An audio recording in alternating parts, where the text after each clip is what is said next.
In the late autumn of 1948, in a small town nestled within the dense forests of New England, a shadow had taken root.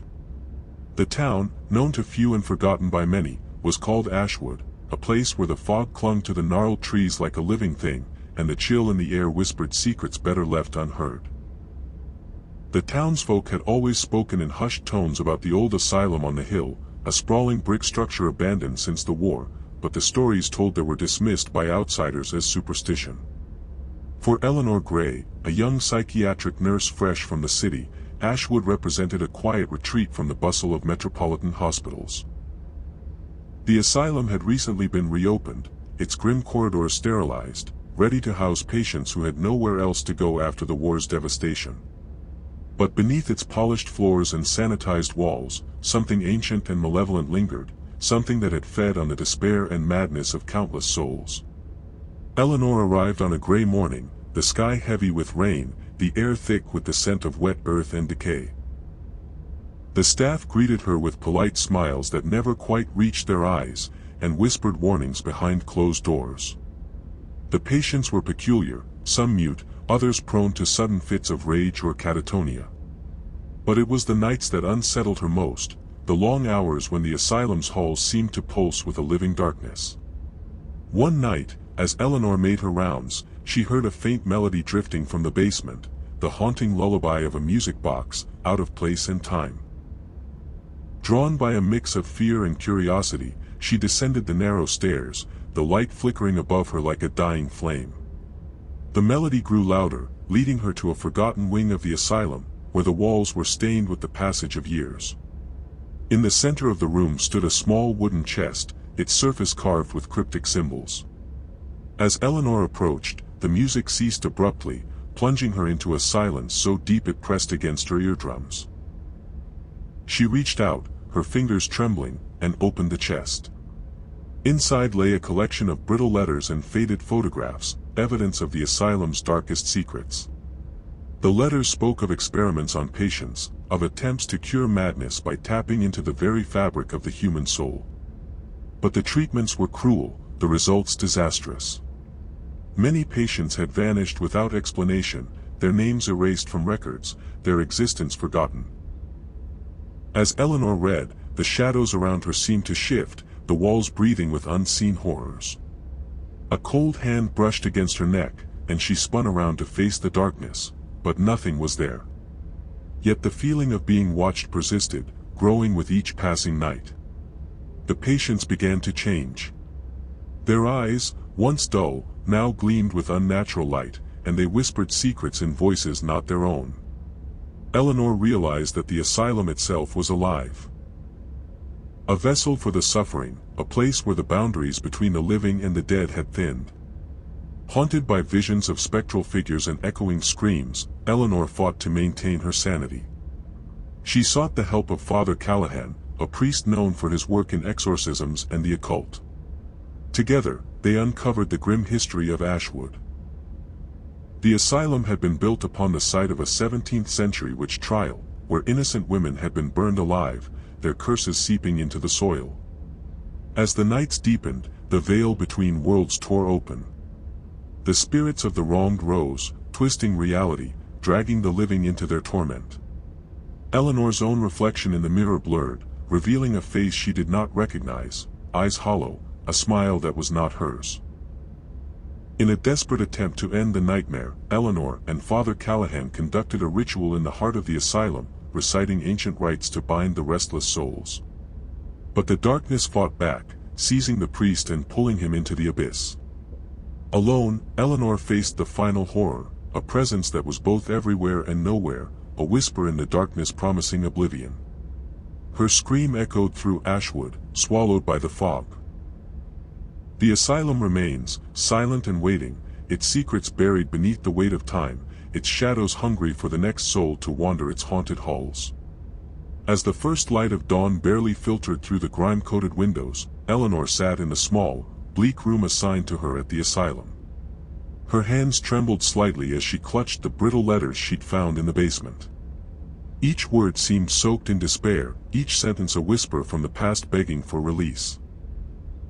The room was cold, the kind of cold that sinks into your bones, and the silence pressed heavily on her. She glanced at the door, locked, but not just by metal or wood. Something invisible kept it sealed, a force woven into the very fabric of the building.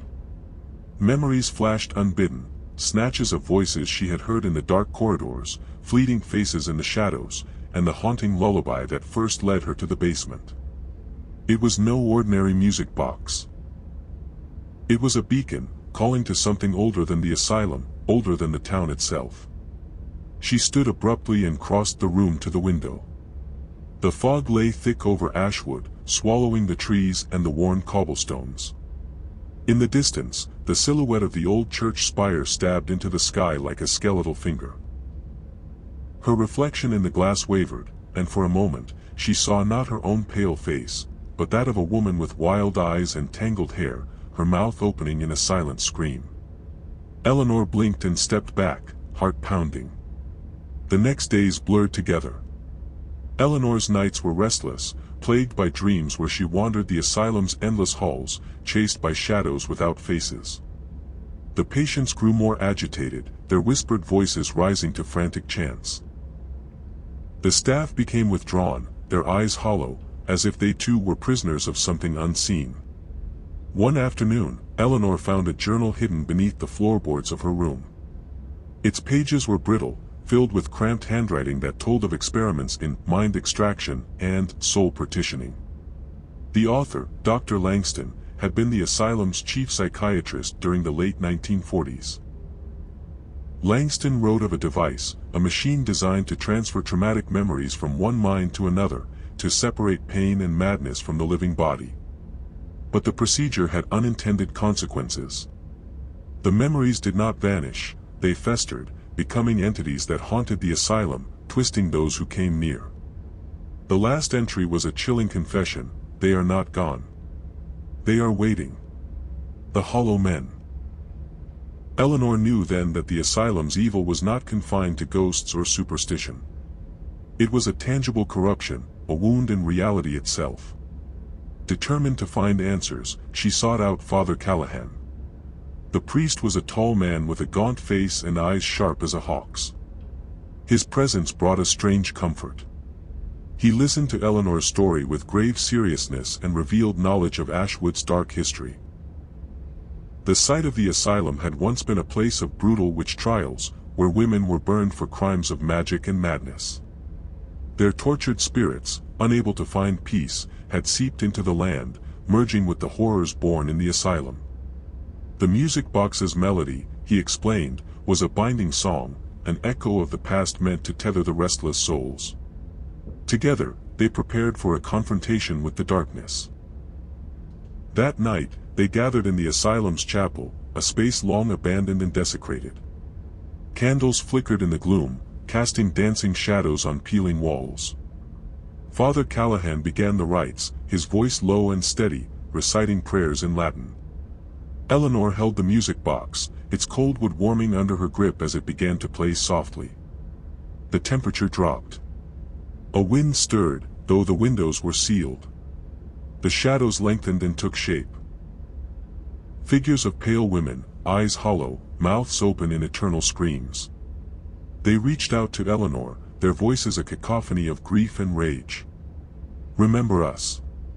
Free us. Eleanor felt their sorrow pierce her soul.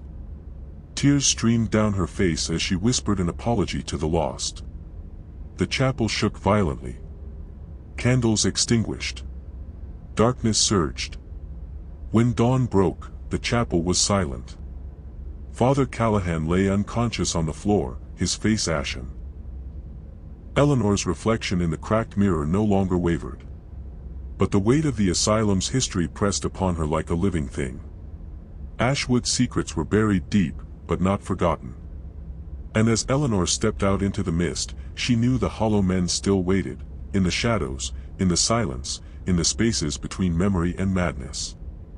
The days after the ritual were a strange twilight between relief and dread. The patient seemed calmer, but a subtle shift lingered in the air. A tremor beneath the surface of reality. The town of Ashwood felt colder, quieter, as if holding its breath. Eleanor spent her time scouring the asylum's forgotten records, piecing together the history that had been buried beneath layers of silence and fear. She discovered that Dr. Langston's experiments had been part of a secret government program seeking to harness psychic trauma as a weapon. The mind extraction machine was a prototype, one that had never been officially acknowledged. But the true horror was in the aftermath. Patients who underwent the procedure disappeared, leaving no trace. Whispers among staff suggested that their minds had been fractured, their souls hollowed out and trapped somewhere between worlds. One evening, as Eleanor walked the dimly lit halls, she caught a glimpse of movement in a cracked mirror. A figure stood behind her, a woman with eyes black as voids and a mouth stretched in a silent scream. Eleanor spun around, but the corridor was empty. Her heartbeat thundered in her ears. She decided to investigate the basement once more, the origin of the music box's haunting melody. The stairs were slick with moisture, the walls covered in peeling paint and strange symbols drawn in what looked like dried blood.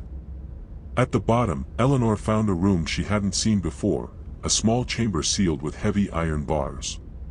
Inside lay a strange apparatus.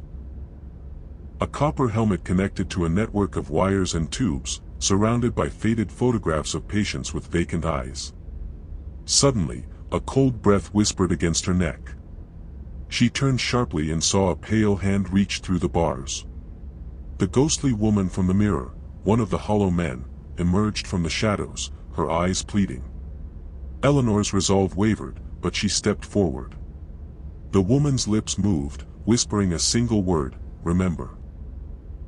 Back in her room, Eleanor pored over the photographs and documents, piecing together the fragmented story. The hollow men were not mere spirits, they were echoes of shattered minds, trapped memories made flesh by Langston's machine. The asylum was a beacon, drawing in the broken, the forgotten, and the lost. Eleanor realized with horror that she was becoming one of them. The memories invaded her dreams, blurring the lines between her own past and the pain of strangers. She woke one night to find the music box playing by itself on her bedside table. The melody was twisted, warped into something sinister. From the shadows, the hollow men gathered, their forms flickering like dying embers. They reached for her, their voices merging into a haunting chorus. Eleanor ran through the asylum's labyrinthine halls, pursued by whispers and wailing. The building seemed alive, walls shifting, corridors twisting. She reached the chapel, where Father Callahan had lain unconscious. But he was gone. In his place was a new altar, carved with symbols that pulsed with dark energy. On it lay the copper helmet. Compelled beyond reason, Eleanor placed it on her head. A flood of memories crashed over her, hers, theirs, the horrors of Ashwood through the centuries. She saw the witches burned at the stake, their curses seeping into the earth. She saw the patients screaming in agony as their minds were torn apart. And she saw herself, forever bound to the hollow men. The asylum whispered its secrets, and Eleanor became its newest echo. Ashwood's nightmare endured. The hollow men waited, patient and eternal. The days slipped by like shadows across a cracked windowpane. Eleanor's reality thinned, threads of her past unraveling and weaving into the asylum's twisted history. She wandered the halls like a ghost, half present, half consumed by the memories that clawed at her mind. The town of Ashwood itself seemed to shrink, folding inward, as if the asylum's darkness was a black hole pulling everything close. Locals spoke less and less of the old asylum, their eyes darkening when the subject came up. Rumors whispered of disappearances, travelers who vanished near the woods, children who never returned from play. Eleanor's journal, once her anchor, became a repository of fragmented visions and cryptic phrases. The hollow men are calling. The past will not rest. The words appeared in handwriting that was not hers. One evening, beneath a blood-red sunset, a letter arrived, addressed in a spidery script. You carry the echo now. Seek the source, or be lost to the shadows forever. There was no sender. Driven by a force she could neither understand nor resist, Eleanor set out for the forest beyond Ashwood, the place where the original witch trials had taken place centuries ago. The trees stood like silent sentinels, their gnarled branches twisting against the darkening sky. A cold wind whispered through the leaves, carrying voices too faint to discern. At the heart of the forest lay a circle of stones, worn and cracked. The earth was scorched and barren, as if fire had once danced there. Eleanor knelt, tracing the ancient runes etched into the stones. The ground beneath her trembled, and the air thickened with an oppressive weight. Suddenly, spectral figures rose from the earth, women with eyes blazing like coal, their faces etched with sorrow and fury. They spoke in unison, their voices a haunting dirge, "Remember us. Remember the pain. Remember the injustice." Eleanor's mind filled with visions, flames licking at flesh, the roar of the crowd, the scent of smoke and ash. She felt their anguish, raw and unrelenting, a tide crashing against the shores of her sanity. Back at the asylum, the music box began to play on its own, its melody warped and fractured. Eleanor realized that the curse was not confined to the past. It lived within her, a seed growing in the darkness. The Hollow Men were not just memories, they were a curse, passed down through the bloodlines of the innocent and the damned. She knew she could not run. The echo was a part of her now. One final night, beneath a sky blackened by storm clouds, Eleanor stood at the threshold of the asylum. The doors creaked open as if welcoming her home. Inside, the shadows danced, forming faces of despair and longing. Eleanor took a deep breath and stepped forward. The Hollow Men awaited. Eleanor's footsteps echoed through the hollowed halls as the asylum seemed to pulse with life beneath her skin. The air was thick with whispers, fragments of laughter, cries, and desperate pleas. All tangled in a dark symphony only she could hear. The walls closed in, breathless and alive, and as she passed the cracked mirrors, the Hollow Men appeared again. Faces without eyes, mouths twisted in silent screams, reaching out with fingers like smoke. They wanted release. They wanted remembrance. Eleanor reached the central chamber, the heart of the asylum's dark secret. There, the copper helmet lay on a stone pedestal, surrounded by flickering candles that burned with an unnatural blue flame. She knew what she had to do.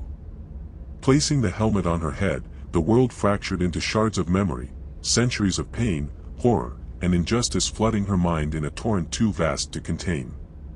She saw the women burned for witchcraft, their curses seeping into the soil beneath Ashwood. She felt the agony of the patients trapped in Langston's cruel experiments. She heard the endless wails of the Hollow Men, echoing through time. But amidst the chaos, a fragile thread of hope appeared. The memories were not just curses, they were stories, cries for justice, for recognition, for peace. Eleanor focused on that thread, channeling every ounce of her will to weave the fractured souls back into the light. The asylum shook violently as the Hollow Men's forms began to dissolve, faces softening, eyes clearing, mouths finally whispering forgiveness. With a final surge of energy, the shadows were drawn into the helmet, which cracked and crumbled in her hands. Silence fell. The air grew warmer. The dawn light spilled through the shattered windows, casting golden hues over the ruins. Eleanor collapsed to the floor, exhausted but free. Ashwood's nightmare had ended. The Hollow Men were gone, their stories told, their pain released. But as Eleanor stepped outside, the wind carried a faint melody. The music box's haunting lullaby, twisted but still alive. And in the corner of her eye, a shadow moved. The past never truly dies.